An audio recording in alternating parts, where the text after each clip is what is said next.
Welcome to Telugu ప్రభా TV. నేను మీ journalist రెహమాన్ని. ఇటీవల తాజాగా పార్లమెంటులో ఒక కొత్త బిల్లు ప్రవేశపెట్టారు ఎన్సీపీ నేత సుప్రియా సూలే. ఇది రైట్ టు డిస్కనెక్ట్ బిల్. అంటే ఈ బిల్ ఏంటనే చెప్పి ఒక సంశయం రావచ్చు, ఒక మీమాంస రావచ్చు, ఒక సందిగ్ధత ఉంది. ముఖ్యంగా ఈ బిల్లు ఒకవేళ కార్యరూపం దాలిస్తే మాత్రం ఖచ్చితంగా దేశంలోని మొత్తం ఉద్యోగులందరికీ ఒక అతిపెద్ద గుడ్ న్యూస్ అని చెప్పవచ్చు, గొప్ప రిలీఫ్ అని చెప్పవచ్చు. ముఖ్యంగా ప్రైవేట్ సెక్టార్‌లో పనిచేసే లక్షలాది మంది ఉద్యోగులకు చాలా రిలీఫ్ కలిగించనుంది ఈ బిల్లు. ఒకవేళ చట్టరూపం దాలిస్తే మాత్రం. అయితే ఈ రైట్ టు డిస్కనెక్ట్ బిల్ ఏంటి? దీని అవసరం ఏంటి? ఎందుకు ఈ బిల్లు తీసుకురావాల్సిన అవసరం ఏర్పడింది?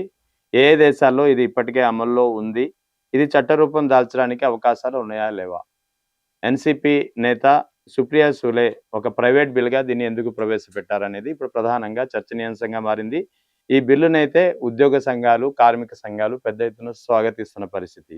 అసలు ఏంటి ఈ రైట్ టు డిస్కనెక్ట్ బిల్? సాధారణంగా ప్రస్తుతం మనం చూస్తూ ఉన్నాం దేశంలో అది ప్రభుత్వ ఉద్యోగులు కావచ్చు, మరీ ప్రధానంగా ప్రైవేట్ ఉద్యోగులు కావచ్చు. నిర్ణీత పని గంటలు 8 గంటలు లేదా 9 గంటలు. వారంలో 5 రోజులైతే రోజుకి 9 గంటలు, వారంలో 6 రోజులు పనిచేస్తే రోజుకి 8 గంటలు. నిర్ణీత పని గంటల తర్వాత కూడా అంటే ఆఫీస్ నుంచి ఇంటికి వెళ్ళిన తర్వాత కూడా లేదా సెలవుల్లో ఆఖరికి హెల్త్ సిక్ లీవ్స్ పెట్టినప్పుడు కూడా ఆఫీసు నుంచి నిరంతరం వచ్చే ఫోన్లు కానీ, నిరంతరం వచ్చే కాల్స్ కానీ, నిరంతరం వచ్చే మెసేజెస్ కానీ, కంటిన్యూగా వచ్చే మెయిల్స్ కానీ తప్పకుండా రిసీవ్ చేసుకోవాల్సినటువంటి పరిస్థితి ఉంది.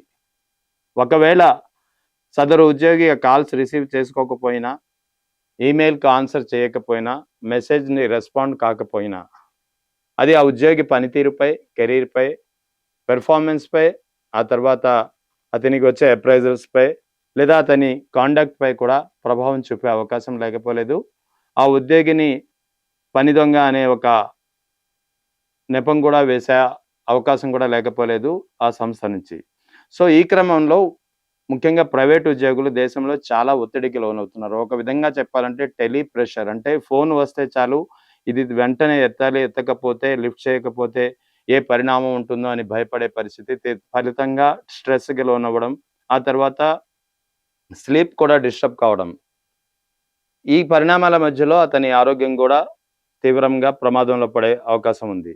సో, ఈ క్రమంలో అంటే ఆఫీసు నుంచి వచ్చే ఫోన్ కాల్స్‌ని, రిసీవ్ చేసే కాల్స్‌ని, మెయిల్స్‌ని రిసీవ్ చేయకుండా తిరస్కరించే హక్కు. ఇదే రైట్ టు డిస్కనెక్ట్ బిల్ అన్నమాట. ఈ రైట్ టు డిస్కనెక్ట్ బిల్‌ని పెట్టే ప్రయత్నం చేశారు. ముఖ్యంగా ఎన్‌సీపీ నేత సుప్రియా సూలే. ఇదొక ప్రైవేట్ బిల్లు. సాధారణంగా బిల్లుని ఎప్పుడు కేంద్ర మంత్రులు ప్రవేశపెడతారు పార్లమెంట్‌లో. అసెంబ్లీలో అయితే రాష్ట్ర మంత్రులు. అయితే ప్రైవేట్ బిల్ మాత్రం ఇతర ఎంపీ ఎవరైనా సరే, ఎంపీలు ఎవరైనా సరే ప్రవేశపెట్టవచ్చు. ముఖ్యంగా ప్రతిపక్ష నేతకి చెందినటువంటి, ప్రతిపక్ష పార్టీలకు చెందినటువంటి ఎంపీలు ప్రవేశపెడుతుంటారు. ప్రధానంగా దేశంలో ఉన్నటువంటి ఇటువంటి బిల్లుల యొక్క అవసరాన్ని గురించి ఒక చర్చ తీసుకొచ్చేందుకు, ఇటువంటి బిల్లులు ప్రవేశపెడితే ఉద్యోగులకు ఏ విధంగా మేలు జరుగుతుందో ఒక డిస్కషన్‌ని తెరపైకి తీసుకొచ్చేందుకు ఇటువంటి బిల్లులు ప్రవేశపెడుతుంటారు. అదృష్టం బాగుండి సభ్యులందరూ దీనికి ఆమోదం తెలిపితే, కేంద్ర కేబినెట్ కూడా ఆమోదం తెలిపితే, ఆ తర్వాత ఇది చట్టంగా రూపుదాల్చే అవకాశం ఉంది. కానీ చాలా తక్కువ సందర్భాల్లో ప్రైవేట్ బిల్లులు చట్టరూపం దాల్చిన పరిస్థితి దేశంలో ఇప్పటి వరకు ఉంది. సో, అయితే ఇప్పుడు రైట్ టు డిస్కనెక్ట్ బిల్ ఎవరైతే ఎన్‌సీపీ నేత సుప్రియా సూలే ఈ బిల్లును ప్రవేశపెట్టారో ఇది పెద్ద ఎత్తున చర్చనీయాంశంగా మారింది. ఎందుకు చర్చనీయాంశంగా మారిందంటే ఇటీవల కేంద్ర ప్రభుత్వం, కేంద్ర కేబినెట్ కూడా ఆమోదించింది. కార్మిక సంఘాలకు సంబంధించినటువంటి, ఉద్యోగ సంఘాలకు సంబంధించినటువంటి దాదాపు 29 చట్టాలుండేవి. ఈ 29 చట్టాలని సమ్మిళితం చేస్తూ 4 కొత్త లేబర్ కోడ్స్‌ని ప్రవేశపెట్టింది కేంద్ర ప్రభుత్వం.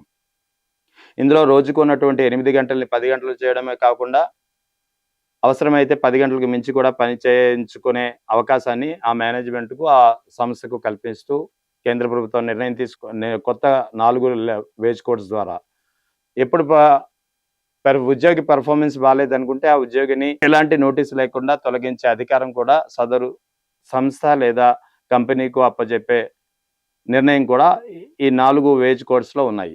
సో, ఈ 4 వేజ్ కోడ్స్‌ని పై తీవ్రంగా కార్మిక సంఘాల నుంచి వ్యతిరేకత వస్తుంది. వెంటనే ఉపసంహరించుకోవాలని చెప్పే డిమాండ్ వినిపిస్తుంది.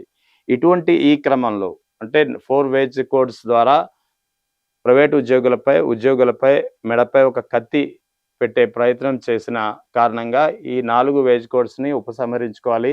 కొన్ని కోడ్స్‌ని అయితే అమెండ్మెంట్ చేయాలంటూ కార్మిక సంఘాలు పెద్ద ఎత్తున ఆందోళనకు దిగుతున్న నేపథ్యంలో ఎన్‌సీపీ నేత సుప్రియా సూలే తీసుకొచ్చినటువంటి రైట్ టు డిస్కనెక్ట్ బిల్ అనేది ఇప్పుడు ప్రధానంగా చర్చనీయాంశంగా మారింది.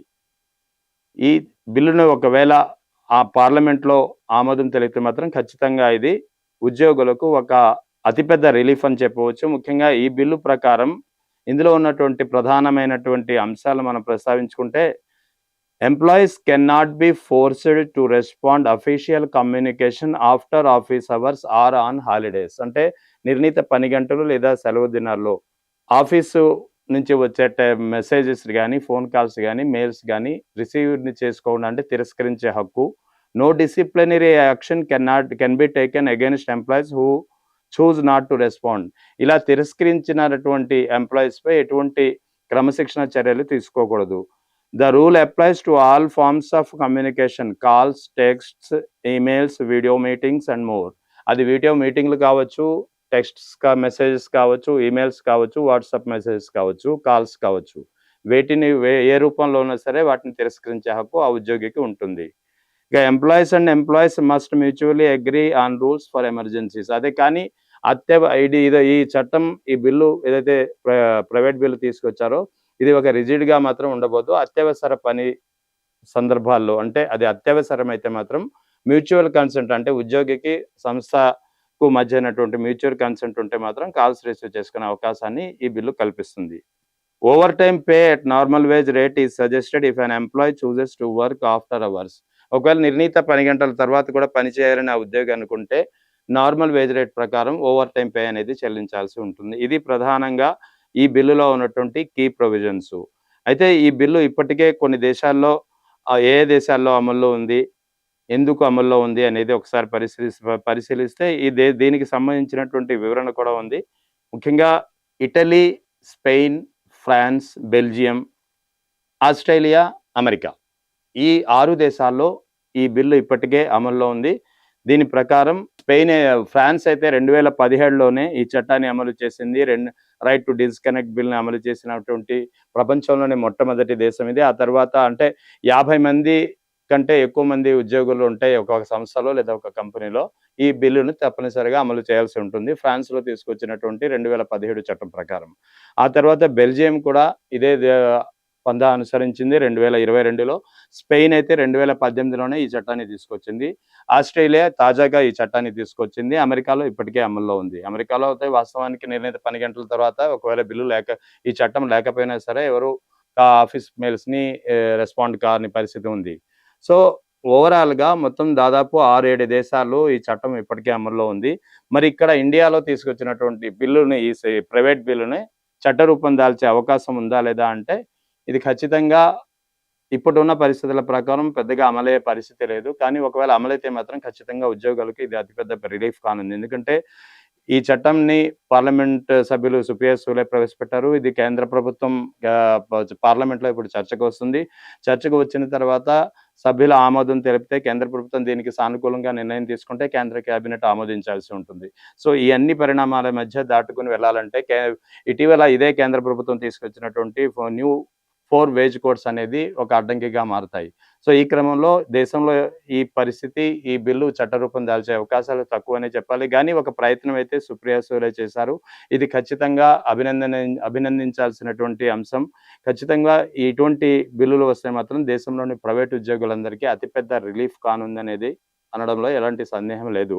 ఇక ఈ బిల్లుకు తో పాటు కేంద్రం పార్లమెంట్ సభ్యురాలు సుప్రియా సూలే మరొక బిల్లును కూడా తీసుకొచ్చారు. ఆ bill the paternity and paternal benefits 2025 bill. అంటే ఈ బిల్లు యాక్చువల్లీ ఇప్పటివరకు మనం మ్యాటర్నిటీ ప్రొవిజన్స్ చూసాం, మ్యాటర్నిటీ బిల్ చూసాం. అంటే గర్భిణిగా ఉన్నటువంటి స్త్రీలకు మ్యాటర్నిటీ లీవ్ ఇస్తుంటారు. మ్యాటర్నిటీ ప్రొవిజన్స్ ప్రకారం వాళ్ళకి సెలవు దినాలు ఉంటాయి. అదే సందర్భంలో ప్యాటర్నిటీ బిల్ కూడా ఒక ఆవశ్యకత ఉంది. ఎందుకంటే భార్యతో పాటు భర్త కూడా ఆ బిడ్డ యొక్క సంరక్షణని సరిగ్గా చూసుకోవాలంటే తండ్రి సంరక్షణ కూడా తండ్రి యొక్క తీసుకునే కేర్ కూడా చాలా అవసరం అవుతుందని భావించి మ్యాటర్నిటీ బిల్‌తో పాటు ఆ తల్లితో పాటు తండ్రికి కూడా లీవ్ ఇవ్వాలి. తండ్రికి కూడా కొన్ని ఫెసిలిటీస్ ఇవ్వాల్సి ఉంటుందనేది ఈ బిల్ యొక్క ప్రధాన ఉద్దేశ్యం. అదే the paternity and paternal benefits bill 2025. అంటే ఇక ఒకటి రైట్ టు డిస్కనెక్ట్ బిల్ 2025 తీసుకొచ్చారు సుప్రియా సూలే. అదే సమయంలో ప్యాటర్నిటీ అండ్ ప్యాటర్నల్ బెనిఫిట్స్ బిల్ 2025 తీసుకొచ్చారు. ఆ తర్వాత మూడవది code on social security amendment bill. ఏదైతే ఇప్పటివరకు చెప్పుకున్నామో కేంద్ర ప్రభుత్వం తీసుకొచ్చిన 4 వేజ్ కోడ్స్‌లో ఒకటి సోషల్ సెక్యూరిటీ కోడ్. దీన్ని అమెండ్మెంట్ చేయాలి. అమెండ్మెంట్ చేయడం ద్వారా గిగ్ వర్కర్స్ ఎవరైతే ఉన్నారో వాళ్ళని ఒక ప్రత్యేక కేటగిరీగా గుర్తించాలి. గుర్తించడం ద్వారా వారికి సమాన వేతనాలు, సమాన గ్రాట్యుటీ, ఇతర పెన్షన్ వంటి సమాన సదుపాయాలు, సోషల్ సెక్యూరిటీ, తర్వాత నిర్ణీత పని గంటలు, వాటి అన్ని అవకాశాలు, అన్ని వెసులుబాట్లు కల్పించాలనంటూ ఈ యొక్క సోషల్ సెక్యూరిటీ బిల్‌ని కూడా అమెండ్మెంట్ చేయాలని చెప్పి ఒక ప్రైవేట్ బిల్. మొత్తం 3 ప్రైవేట్ బిల్స్‌ని సుప్రియా సూలే ప్రవేశపెట్టడం ద్వారా ఒక చర్చకు దారితీశారు. ఈ అంశం ప్రస్తుతం చర్చనీయాంశంగా మారింది. నిజంగా ఇది అమలైతే మాత్రం చట్టరూపం దాల్చితే మాత్రం ఖచ్చితంగా ఉద్యోగులకు అతిపెద్ద రిలీఫ్ అని మాత్రం చెప్పవచ్చు.